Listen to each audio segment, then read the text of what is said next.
Love மேரேஜில் ஒரு advantage என்னென்னா, இந்த பொண்ணு பார்க்குற தலைவலி, பையனை தேடுற தலைவலி இருக்குது பாருங்கள் இந்த மேட்ரிமோனியில். ஐயா ஐயா ஐயா ஐயா அப்பா, அதை விட இந்த லவ் மேரேஜே எவ்வளோ பரவாயில்லன்னு தோணுது.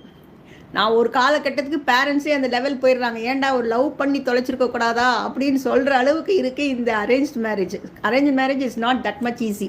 அதுக்கும் ஒரு ரீசன் இருக்குது. ஏன்னா அந்த காலத்துலலாம் இவர் யார் அது மேரேஜ் அசம்பிளரா அவர் இருப்பார். அவர் கையில் ஒரு 4-5 ஜாதகம் இருக்கும், அது கொடுப்பாங்க. அவங்க பையன் வீட்டுக்கு கொடுப்பாங்க, 2 பேரும் எக்ஸ்சேஞ்ச் பண்ணிக்குவாங்க.